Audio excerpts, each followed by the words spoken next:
население още от римско време, като религиозен комплекс започва да функционира едва през 1830 година, когато над лобното място на двама българи, братята Илия и Димитър, е заправена гробница по турски модел от сливналията дядо Киро Савака. След освобождението на същото място е построен и храм в православен християнски стил през 1936-38 година. Идеята за светостта на Илия, както и на брат му Димитър, е легендарна. Двамата братя били овчари при някой си ага. Последният отишъл на поклонение в Мека, а ханумата му, като правила гюзлеми, често казвала: «Де е сега агата да му дам от тези гюзлеми?» Илия предложил на господарката си да ги занесе. Тя не повярвала на това, но тъй като Илия настоял, дала му няколко в една тепсия, увита в чевре. Илия заспал и за голямо очудване, когато агата се върнал от Мека, донесъл същата тепсия и чеврето. Тая история турците не могли да си обяснят по друг начин, освен с убеждението, че Илия е човек на Аллаха, и започнали да го убеждават, за да се потурчи и да стане светец. Но той не си давал вярата и те го посекли там, заедно с брат му Димитър. След това над Илия се спускат 7 кандила, вдигат го във въздуха и тялото му пада в село Омарчево, Новозагорско, където също има въздигнато теке в негова чест. Посеченият, заедно с брат си Димитър, еднакво бил считан за светец от турците, за което свидетелства за справената върху гроба му текя. От древност и до днес населението от близките до гробницата села вярват, че спускането на крака в една яма край гроба лекува от болки в крайниците и парализа. Мнозина от селото свидетелстват за такива чудеса, станали лично с тях или с техни близки до днес. Край назе с това ново сукманче, че щом ти видим снагата, огън ми гори душата, нали ти рекох то... Какво е било тук преди да започнете градежа? Какво беше положението? Преди да започнем градежа, сами виждате, това си е още в състоянието, в което беше преди. А църквата самата беше с една стена, която стоеше, и олтарната част стоеше, понеже се държеше от един цементов трегер. Всичко останало беше съборено. По местни разкази казва, че е паднала гръмотевица, запалила е покрива и във времето, когато църквите не бяха на почет, тук се е занемарило мястото, съответно децата, като са идвали да играят, и на хора, дето са им трябвали материали, леко по леко се е съборили. И от атмосферните условия също. А какво говорят хората? Кой е предизвикал Божия гняв, та гръмотевица е срутила? Нищо не говорят за това хората. Не обсъждат въпроса за Божия гняв върху селото. Смятат го като природни условия. Просто е паднал. Как реагират сега хората, след като вече виждат резултата от вашия труд? Какво е отношението? Ами днес всички се радват. Когато видяха, че започна да става, започнаха да идват по много хора на бригада. Благодарение усилията на някои хора тук от селото, които пък дадаха много труд, това започна да придобива завършен вид и всички, които обичат това място, започнаха да идват и да помагат. Харесват го. На самия сбор дойдоха повечето от тях, поканиха се роднини. Това беше на 20 юли. Радват се. И отново придобиват доверие, че може да стане нещо и в днешния ден. Горе виждам кръст, гроба. Чий е този гроб? Гроба е това е лобно място на двама братя българи. Един се е казвал Димитър, другия се е казвал Илия. По легенда, един от братята Илия е имал чудотворни свойства. Когато чорбаджията му, турски ага, отишъл на поклонение в Мека, той за една вечер прилетява разстоянието до Мека от това място, тук някъде са му били на този чорбаджия стадата, и му занася тепсия с нещо като мекици. И се връща за същата вечер. Когато агата се връща с тепсията и с чеврето, с което е било покрито тези мекици, те решават, че този човек Илия е светия и започват да го принуждават да се потурчи. Обаче той отказва. Отказва да приеме мюсюлманската вяра и те решават да го убият. Подгонват го Тук по местни предания се казва, долу има няколко големи миши още запазени. И тук ги съсичат двамата братя. Над Илия се спускат 7 кандила и го вдигат във въздуха и го принасят в село Марчево Новозагорско, където също има построено такава тикя. Тикя на турски означава гроб. На това място са тленните останки на Димитър, брат му, който заедно с него е бил посечен на това място. Обаче край гроба станали няколко чудеса, като например изцеряване от хромота, т.е. недъгъв не може да се движи, приспивайки тук, заколвайки си курбан, на другия ден се е тръгвал от тук жив и здрав. Проговорвали се деца, които не са можели да говорят и редица други случаи. Поради това самия гроб се смята за чудотворен от местното население и то не от днес, не от вчера, от доста години. Особено до преди 9 септември, тук са идвали масово на поклонение и особено до преди да падне самото място. Това е историята на това място, построено е в 1830 година по данни на Симеон Табаков от дядо Киро Савака, който е сливналия. Не се знае от кого са дошли парите за построяването му, но до преди 9 септември тук са идвали както българи, така и турци да си покланят, палили са свещи на това място, потапили си краката в една вдлъбнатина и на другия ден са си отивали. Кой ще изографи са сега вътре църквата? На кого е възложено? За мен това е малко по-далечно като идея кога ще стане, но по принцип имаме разговори с художествената гимназия, по-специално с директора на художествена гимназия Тодор Терзиев и с учителя по иконопис Сашо Дойчинов. С него са така предварителните разговори с какво даже да се направи свода, който още не е завършен.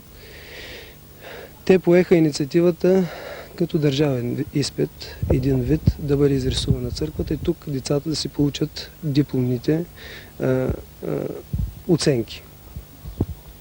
Но това за мен е една малко по-далечна цел. В смисъл, те са сега втори курс, ще минат в трети. Дипломна работа ще правят в 4-ти курс. Това означава по-до година е възможно те да изографисат църквата цялостно. До това време нашата идея е да възстановим самата гробница, защото тя е святото място за селените и за всички, които идват като поклонници тук на това място, за да възстановим поклонението към тези двама братя Димитър и Илия, евентуално и да издействаме осветяването им от църквата. След като се направят разкопки, може да се намерят и нетленни мощи на тях двамата и съответно да се направи светителски чин и да се осветят имената им в календара на българските светии. А до тогава ще се извършват ли тук служби? Докато не се направи цялостно църквата, ще се извършват частично служби, т.е. на по-големи празници, както е Великден, както е Гергьовден и по-специално срещу тези празници, вечерно време. След като това стане, след като църквата стане, след като се направи иконостаса, за да не влизат повече майстори, тя се освещава от владиката и тогава започва вече може би 2 пъти месечно, защото това на мен ми е втора енория, аз имам друга енория в Речица, 2 пъти месечно да се отслужва служба, т.е. една неделя и един голям празник. И така, в края на нашия разговор ми се иска да ви отстъпя така правото чрез микрофона, да призовете, вероятно още ви трябват пари, давам ви възможност да призовете хора, които имат добро сърце и по-големи джобове, естествено, да спонсорират това добро начинание. До сега, както хора с големи джобове, така и хора с малки джобове са помагали тук. Аз не мисля, че както анонимният дарител, който е дал 1 200 000 лева и който няма кола за да дойде до тук да види това място, има кой знае колко голям джоб. Аз призовавам хората с големи сърца, хората, които са православни християни, които радеят за християнството. Призовавам тях да дойдат и да помогнат тук на това място, ако искат с пари, ако искат с труд. На нас не е необходима и техника, и превоз, и камиони. Могат да търсят мен, свещеник Иван Попянков, или пък Вълчо Стоянов Вълчев тук в Чинтулово, за да дадат своята помощ. Имаме банкова сметка, която предполагам на края на предаването може да изпишете, за да стане ясно и къде могат да внесат паричните суми. Така, църковното настоятелство предлага дарителски протокол за всички, които искат този разход да им бъде признат пред данъчни власти. Така че и това не е проблем, ако решат да дадат фирми от техните си фирмени амони пари за нашето дело. Благодаря ви. Църковното настоятелство, бихте ли ми казали как се справите с финансовите трудности? Вярвам, че не е леко, но все пак. Много е трудно събирането на помощи и събирането на пари за църквата, защото не напълно се осъзнава какво се прави. Наистина има и добронамерени хора, които много наистина помагат, както каза свещеник Поп Янков. Помагат с суми, пари, помагат с транспорт, нещо, което е много важно за днешните времена. Много е трудно за намиране. То не чак толкова трудно за намиране, а много е скъп транспорта, защото парите са много ограничени за нас. Както каза преди малко свещеника, има много съвестни хора, които дават помощи и най-вече тая анонимна дарителка от Сливен, която дари милиони нещо за църквата. Това е един от най-големите плюсови за нашата църква. За бъдеще ние искаме да построим манастира. Това е светинята. Манастира е тук, точно където е кръста. Той е напълно разрушен. Разрушен може би от времето. Как го виждате този манастир в перспектива? Как ще бъде? Ние мислим така малко по-задълбочено да работим върху него, като предварително направим план за действие и план, конструктивен и архитектурен план на целия комплекс. Затова ние в тия дни искаме да отидем в Сливен, да разговаряме с компетентни органи, които да ни окажат пълно съдействие за осъществяването на проекта. Вече имаме така някакви оговорки с кмета господин Янков за финансиране на проекта. Това е нещо много, ако наистина се осъществи. Кой поема по-голямата част? Община Сливен ли ще поеме? Ами вижте какво. Сега водим преговори с тях. Какво те могат да ни осигурят. За нас, поне плана, който те първо ще финансират, за нас е нещо много. Защото трябва да се направи план, той да бъде одобрен от компетентни органи и да започне по най-бързия начин изграждането на този обект. Той е наша светиня, не само за Чинтулово, а и за целия окръг. Тикята, манастира, го знаят почти в цяла България. Той е много известен манастир и толкова да кажа жестоко плачевно е разрушен, не може да бъде от това повече. Но както си вдигнахме църквичката с много големи усилия и с дарение на наши почти местни хора, с труд става въпрос, така и ще направим манастира. Как ще бъде този манастир? За кого? За жени или мъже? Манастира, в какъв смисъл? Ами, има, нали, женски? Да, женски. Вижте какво, ние сега също водим преговори, това не се знае какъв е бил. Да. Но вече църквата си каже думата там, какъв трябва да бъде. Аз специално не съм запознат. Дали мъжки ще бъде или женски. Но след като е манастир, той ще бъде обитаван от монаси или монахини. За колко души е предвиден строеж? За няколко човека бе ми се струва, за около 10 на човека. На мен, доколкото ми е известно. И сега първа, след като се направи проекта, ще вече се направи едно решение с помещенията за хората, защото тук отсядат много хора гости, които посещават манастира и целебното действие, което е на манастира, те трябва да отседнат за няколко дни. Дори е имало хора, които за месеци са били тук и са оцелявали. Дори има факти, които говорят за това. Идвали са хора, които не са можели въобще да се движат до сега. Нощували са тук и са се тръгвали без помощни средства. Също така има и хора, които са идвали тук, неми са проговорвали. Това не са легенди, това са истински случаи, които говорят хората. Може би са повярвали в нещо, някаква сила, която им дава наистина сила и хората се изцеляват. Благодаря ви. Ръце градят църквата. Как го правите? Смисъл с какво чувство правите този строеж? Този строеж на това свято място и го е имало построено и чувството, че трябваше да се възприеме много.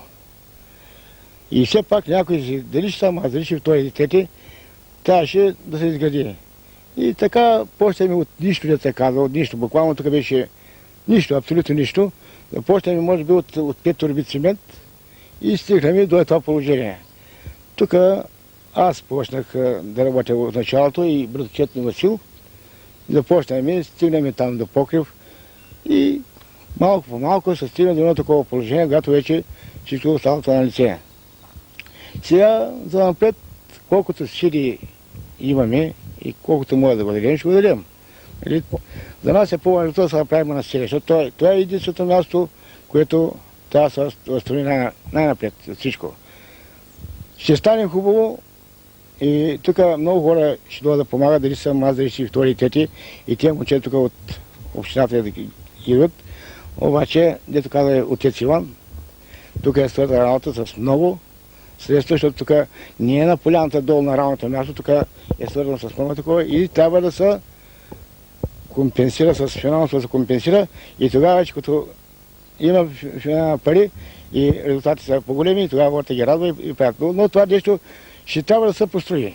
И всички положения, за другия празник, аз пред мен казвам, те не казаха нищо, но ако има общо желание за този комплекс и спонсори и това, би следва за другия комплекс на 20 юли до година, пак и тук да бъде официално открито. Ако имат желание за помощ и от работа ръка, и финансово положение. Това е, което до година пак да се видим тук, но не така, но да се видим малко по-докрит.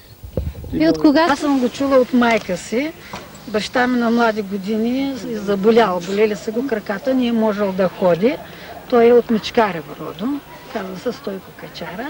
И ходили са по лекари, обаче никъде не е видяла файда и накрая решават, дядо ми натоварва един овен на каруцата, идват тук, пренощуват, да клават курбана и на сутрината баща ми се отива тук пиша. Просто като че ли някаква божа сила му е дала здравето, за да може той да се прибере в къщи и баща ми почина на 84 години. А това е било, той е бил някъде на 18-19 години, когато се е разболял. Затова, че когато съм била аз малка, още на 10 години съм идвала за първи път тук, майка ми беше изпратила, за да сложа вакля, както те казват, за здраве на баща ми и да донеса на Свети Илия. И наистина тук църквата беше съвсем друга. Не както сега, но обстоятелствата са такива, че всичко се променя. Получиш облегчение тук, на това свято място, трябва първо да вярваш. И тогава да дойдеш и да почувстваш някакво облегчение. Не вярваш да дойдеш, се едно да се подиграваш. И нищо не се чувства. Ай ми Боже,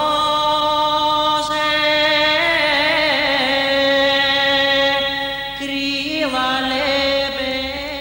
Всеки човек има нужда от Божията помощ, за да съществува, а вярващият има нужда от напътствие, за да върви по пътя на вярата си. Църквите и манастирите са именно тези места, където вярващия получава нужния му съвет и помощ. Нека всички християни от града да дадем лептата си, за да изградим първият манастир в сливенските околности.